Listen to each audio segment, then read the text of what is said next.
প্রিয় শিক্ষার্থীরা, আজ আমরা যে লেসনটি পড়তে চলেছি তা শুধুমাত্র একটি ভ্রমণ কাহিনী নয়, এটি একটি আধ্যাত্মিক তপস্যার রূপরেখা, একটি ভক্তির অনুপ্রবাহ এবং প্রকৃতির মাঝে ঈশ্বর সাক্ষাতের এক পবিত্র অনুভূতি। আজকের লেসন অমরনাথ। এটি লিখেছেন এক ব্যতিক্রমী ভারতপ্রেমী নারী সিস্টার নিবেদিতা।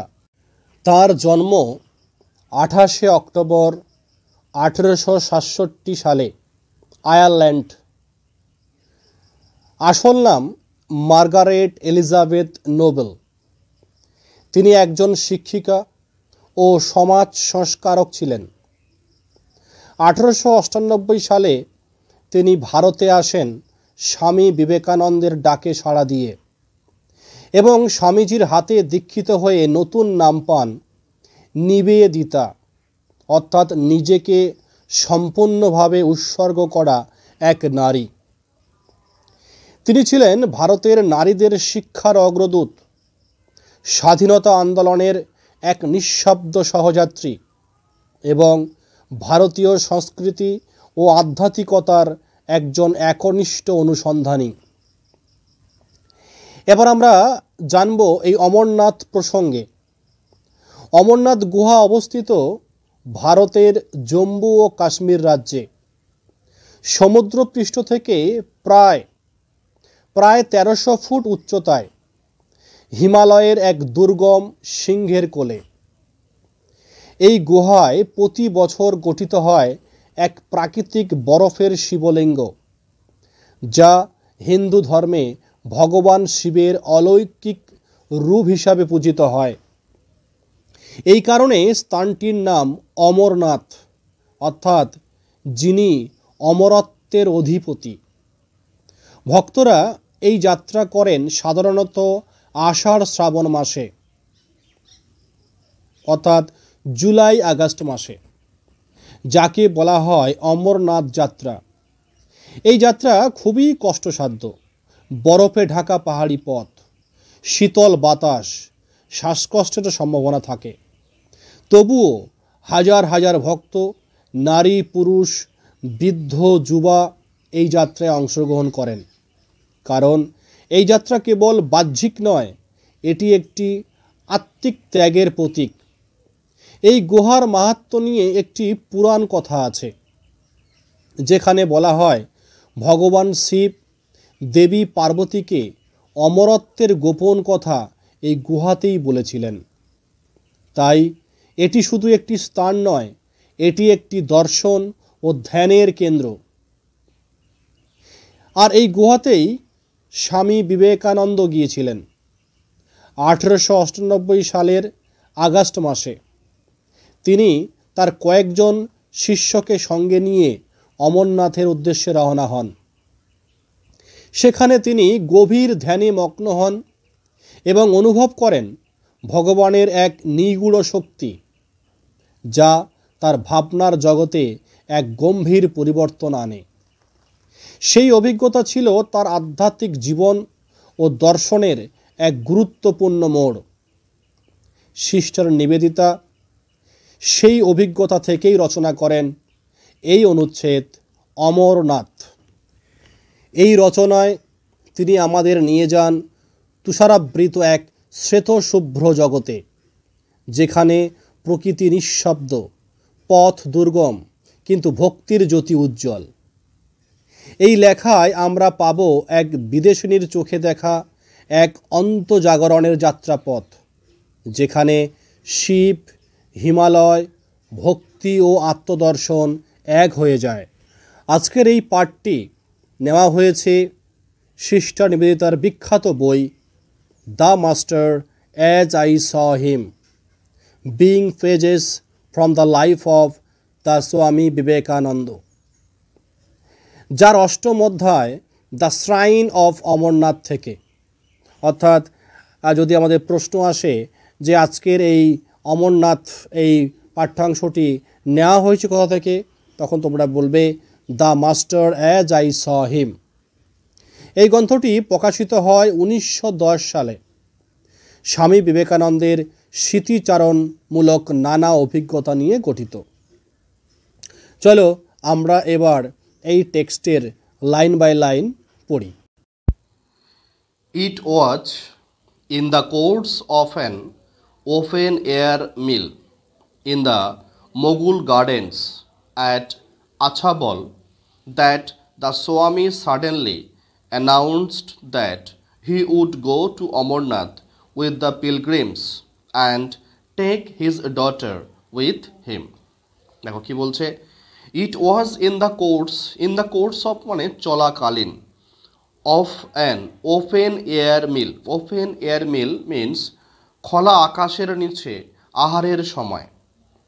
তাহলে it was in the course of an open air meal মানে খোলা আকাশের নিচে আহার চলাকালীন। কোন জায়গাটা? At Mughal garden at Achabal. আছাবলের মোগল গার্ডেনে খোলা আকাশের নিচে আহার চলাকালীন। দ্য স্বামী সাডেনলি অ্যানাউন্সড। স্বামী মিন্স স্বামী বিবেকানন্দ, সাডেনলি হঠাৎ, অ্যানাউন্সড ঘোষণা করলেন, দ্যাট যে he would go to Amarnath তিনি যাবেন কোথায়? অমরনাথে, উইথ দ্য পিলগ্রিমস তীর্থযাত্রীদের সঙ্গে, অ্যান্ড টেক হিজ ডটার আর তিনি নেবেন, হিজ ডটার তার কন্যাকে, উইথ হিম তার সঙ্গে। অর্থাৎ স্বামী বিবেকানন্দ আছাবলের মোগল গার্ডেনে খোলা আকাশের নিচে আহার গ্রহণ করার সময় হঠাৎ ঘোষণা করলেন যে তিনি তীর্থযাত্রীদের সঙ্গে অমরনাথ যাত্রা করবেন এবং সঙ্গে তিনি তার কন্যা, অর্থাৎ এখানে কন্যা বলতে ভগিনী নিবেদিতাকে বোঝানো হয়েছে, তিনি তার কন্যাকে সঙ্গে নেবেন। Within our little party, little ছোট, পার্টি মানে দল, মানে আমাদের এই ছোট্ট দলের মধ্যে there was too much feeling of delighted congratulation. There was too much feeling অত্যন্ত একটা অনুভূতি ছিল। কি ছিল না? Delighted congratulations. ডিলাইটেড মানে হচ্ছে কি? আনন্দিত, অভিনন্দন বা শুভেচ্ছা। মানে এই কথাটা শুনে আমাদের যে ছোট্ট একটি দল রয়েছে, এখানে ছোট্ট দল বলতে সদস্য সংখ্যা খুব কম, কারণ যারা অমরনাথ যাত্রা করে তারা একসঙ্গে অনেকজন একটা সংঘবদ্ধভাবে দলবদ্ধভাবে যায়, 50 জন, 30 জন, 40 জন এইভাবে একটা দল করে করে যায়। এখানে বিবেকানন্দ যে যাবেন তার সঙ্গে যারা আছেন তারা খুব সংখ্যায় খুব কম, সেই জন্য বলা হয়েছে যে উইথিন আওয়ার লিটল পার্টি, মানে আমাদের এই ছোট্ট দলটির মধ্যে কি ছিল না? Delighted congratulation.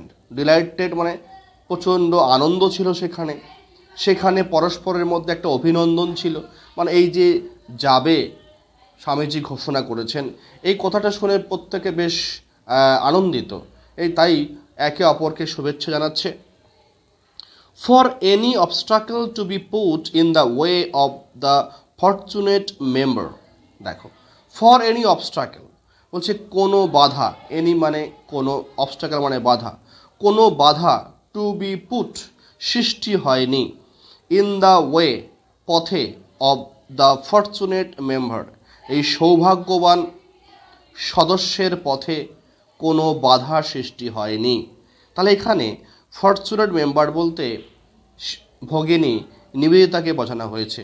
নিবেদিতা বলছে যে স্বামীজির এই প্রস্তাবে এত সবাই আনন্দিত যে আমার যাওয়ার পথে কেউ বাধা সৃষ্টি করেনি। Any obstacle to be put, কোনো বাধা সৃষ্টি হয়নি, ইন দ্য ওয়ে পথে, অফ দ্য ফরচুনেট মেম্বার এই সৌভাগ্যবান সদস্যের পথে। অ্যান্ড এডেড দাস, দেখো এড মানে হচ্ছে সহযোগিতা করা, এডেড মানে সহযোগিতায়, দাস মানে এইভাবে, এইভাবে সহযোগিতায়, as well as by the state officer. State officer means রাজ্য আধিকারিক। In charge of the journey, in charge of means যিনি দায়িত্বে রয়েছেন, জার্নি বলতে এই অমরনাথ যাত্রায়, বলছে এই অমরনাথ যাত্রার যে দায়িত্বপ্রাপ্ত অফিসারের সহযোগিতায়, প্রিপারেশনস মানে প্রস্তুতি ওয়েন্ট অন চলতে লাগলো for this unique experience. Unique means অনন্য, এক্সপিরিয়েন্স মিন্স অভিজ্ঞতা। বলছে এই অনন্য অভিজ্ঞতার জন্য প্রস্তুতি জোর কদমে চলতে লাগলো। Next, Kashmir seemed in those weeks to be full of pilgrims. In those weeks সেই সকল সপ্তাহগুলিতে, দেখো এখানে সপ্তাহ বলতে অমরনাথ যাত্রা করা হয় আষাঢ় এবং শ্রাবণ মাসে। যদি আমি ইংলিশে বলি সেটা হচ্ছে জুলাই আগস্ট মাসে। এই দু মাস মিনস হচ্ছে 4-8 সপ্তাহ। এখানে দোজ উইকস বলতে ওই 8 সপ্তাহকে বোঝানো হয়েছে। তো বলছে সেই সপ্তাহগুলিতে Kashmir seemed to be full of pilgrims. Kashmir যেন তীর্থযাত্রীতে পরিপূর্ণ। ফুল অফ মানে পরিপূর্ণ, পিলগ্রিমস মানে হচ্ছে তীর্থযাত্রী। We left Achabal and returned to our boats at Islamabad. We left Achabal আমরা আছাবল ত্যাগ করলাম, অ্যান্ড রিটার্নড ফিরে এলাম, টু আওয়ার বোটস আমাদের সেই নৌকোতে, অ্যাট ইছাবল ইছাবলে আমাদের নৌকোতে আমরা ফিরে এলাম, ফর ফাইনাল অ্যারেঞ্জমেন্টস। ফাইনাল মানে চূড়ান্ত, অ্যারেঞ্জমেন্ট মানে হচ্ছে আয়োজন। চূড়ান্ত আয়োজনের জন্য আমরা ইসলামাবাদের আমাদের নৌকোতে ফিরে এলাম। And everywhere we saw the March of gathering host. And everywhere সর্বত্র, উই স আমরা দেখলাম, দ্য মার্চ চলাফেরা, অফ গ্যাদারিং হোস্ট জড়ো হওয়া অতিথি। দেখো এখানে জড়ো হওয়া অতিথি বলতে এখানে তীর্থযাত্রী যারা অমরনাথ যাত্রা যাচ্ছে তাদের কথা বলা হয়েছে। বলছে সেই জড়ো হওয়া যে তীর্থযাত্রীদের চলাফেরা আমরা দেখলাম সর্বত্র। It was all very quiet and orderly and picturesque. এটা ছিল অত্যন্ত শান্ত, ভেরি কোয়াইট একটি শান্ত সেখানে পরিবেশ, অর্ডারলি সুশৃঙ্খলভাবে সবাই চলাফেরা করছে, সুশৃঙ্খল, এবং পিকচারেস্কিউ মানে এখন ছবির মতো দেখতে লাগছিল। যে সেখানে যে যারা তীর্থযাত্রা করার জন্য কাশ্মীরে যারা এসেছে তারা এত সুন্দরভাবে চলাফেরা করছে যেন একটা কোনো জায়গায় কোনো একটা গণ্ডগোল নেই, একটা সুশৃঙ্খলভাবে সবাই চলাফেরা করছে, এবং সেখানে কোনো চিৎকার চেঁচামেচি নেই, একটা শান্ত পরিবেশ, এবং এত সুশৃঙ্খলভাবে তারা হেঁটে যাচ্ছে যেন একটা ছবির মতো দেখতে লাগছে। 2 or 3,000 people would encamp in a field. 2 কিংবা 3,000 মানুষ, would encamp, encamp means তাঁবু খাটানো, in a field একটি মাঠে তাঁবু খাটাবে, and leave it আর সেই মাঠটি ছেড়ে আবার চলে যাবে, লিভ মানে ত্যাগ করা, সেই মাঠ ছেড়ে চলে যাওয়া, বিফোর ডন ভোর হওয়ার আগে, with no trace of their occupation, no trace কোনো চিহ্নই থাকবে না, of their occupation, occupation means living, ওরা যেই রাতটুকু মাঠে ছিল, বসবাস করেছিল, সেই যে রাতটুকু থাকার কোনো চিহ্ন সেই মাঠে থাকবে না। সেফ অ্যাকসেপ্ট, সেফ মিন্স ব্যতীত, the ashes of their cooking fire, ashes means ছাই, অফ দেয়ার কুকিং ফায়ার তাদের যে রান্না করার আগুনের সেই ছাই ছাড়া সেই মাঠে আর কোনো কিছু চিহ্ন দেখা যাবে না। অর্থাৎ তারা যে জ্বালানি দিয়ে রান্না করেছিল সেই জ্বালানির যে ছাই, সেই ছাইটুকু ওই মাঠে পড়ে থাকবে, তাছাড়া ওই মাঠে আর কোনো কিছুই পড়ে থাকবে না বা কোনো কিছু পড়ে থাকার চিহ্নও দেখা যাবে না। দে ক্যারেড আ বাজার উইথ দেম, তারা তাদের সঙ্গে একটি বাজার বহন করে নিয়ে গিয়েছিল। দে ক্যারেট তারা বহন করে নিয়ে গিয়েছিল একটি বাজার with them. And each halting place আর প্রত্যেক থামার জায়গায়, এখানে হল্টিং মিন্স যেখানে যেখানে তারা বিশ্রাম নেয় বা যেখানে তারা বিরতি নেয়, অর্থাৎ একটা দিনের শেষে যেখানে তারা রাত্রিটা কাটায় সেই জায়গাগুলোকে বলা হচ্ছে ইজ হল্টিং প্লেস, যেখানে যেখানে তারা থামে। সেখানে কি হয় না, the pitching of tents, pitching মানে হচ্ছে খাটানো, টেন্ট মানে হচ্ছে তাঁবু, তারা তাঁবু খাটায়। অ্যান্ড ওপেনিং অফ শপস, তারা সেখানে দোকান খোলে, ওপেনিং মিন্স খোলা, অফ শপ মানে দোকান, মানে তারা যে বাজারটা সঙ্গে করে নিয়ে যায় নিয়ে যাওয়ার পরে যেখানে তারা বিরতি নেয়, যেখানে তারা বিশ্রাম নেয়, ঠিক সেখানেই তারা সঙ্গে সঙ্গে তাঁবু খাটায়। তাঁবু খাটানো হয়ে গেলে তারা সঙ্গে সঙ্গে দোকানগুলো খুলে দেয়। টুক প্লেস, ঘটে, with incredible র্যাপিডিটি।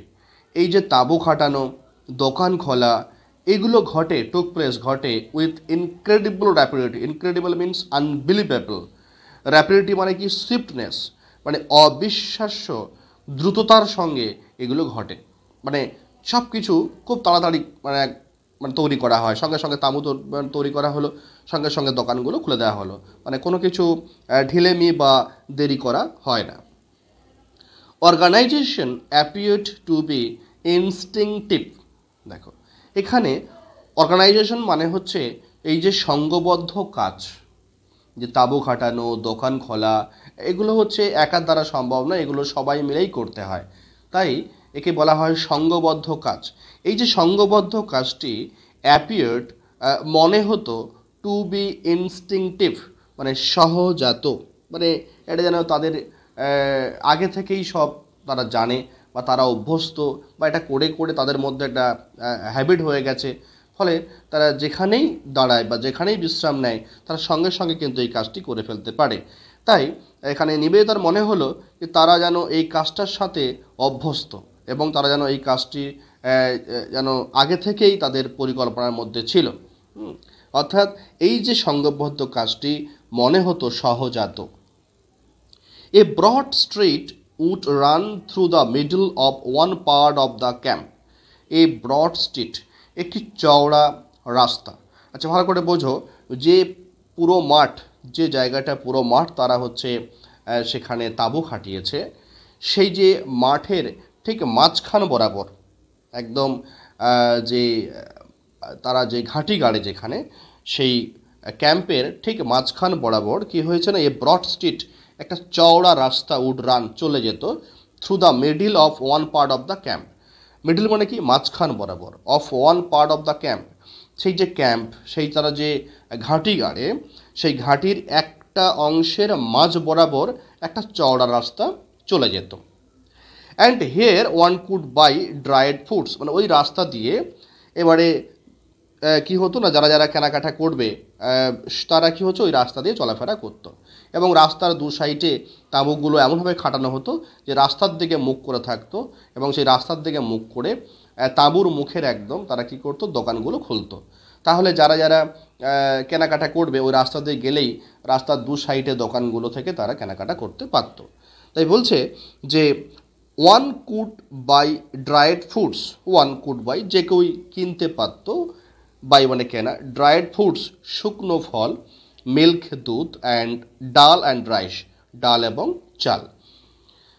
The tent of the তহসিলদার, মানে তহসিলদার যে তাঁবু, তহসিলদার যেখানে থাকতো, যে তাঁবুটায় থাকতো তাকে বলছে the tent of the tahsildar, তহসিলদারের তাঁবুটি, with that of the Swami on one side. দেখো তহসিলদারের তাঁবু যেখানে ফেলা হতো সেই তাঁবুর এক সাইডে, অন ওয়ান সাইড, এক সাইডে থাকতো স্বামী বিবেকানন্দের তাঁবু। অ্যান্ড মাই ওন, এখানে মাই ওন বলতে এখানে সিস্টার নিবেদিতার তাঁবু বলছে, অ্যান্ড মাই ওন বলছে আমার নিজের তাঁবুটা অন দ্য আদার, অপর সাইডে, অর্থাৎ মাঝখানে তহসিলদারের তাঁবু, তার এক সাইডে স্বামী বিবেকানন্দের তাঁবু এবং অপর সাইডে হচ্ছে সিস্টার নিবেদিতার তাঁবু।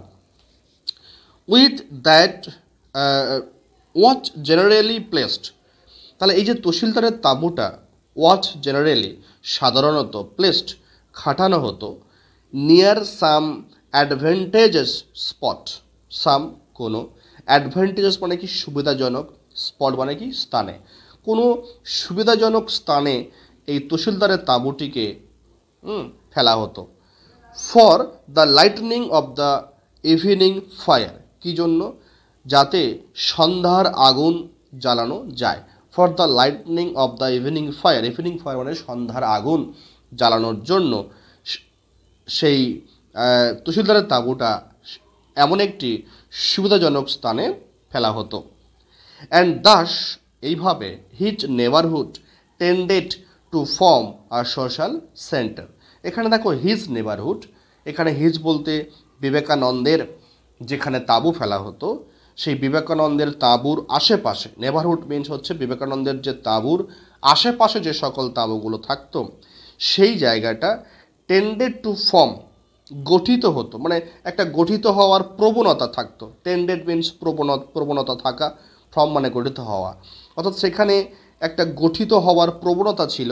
এ সোশ্যাল সেন্টার, একটা সামাজিক কেন্দ্র, মানে বিবেকানন্দ যেখানে থাকতো তার আশেপাশের তাঁবুগুলো থেকে বিভিন্ন সাধু সন্ন্যাসীরা সেই বিবেকানন্দের তাঁবুতে আসতো এবং সেখানে বিভিন্ন রকম আলোচনা করত। তাই বলা হচ্ছে যে his neighbourhood tended to form a social centre, অর্থাৎ বিবেকানন্দের আশেপাশের অংশ একটা সামাজিক কেন্দ্র হিসাবে গঠিত হতো। আচ্ছা, এই গেল তোমাদের পার্ট 1 ভিডিও। আমরা ধীরে ধীরে নেক্সট পার্টগুলো আনবো। আপাতত এই পর্যন্ত আজকের পার্ট 1 ভিডিও এখানেই শেষ হচ্ছে।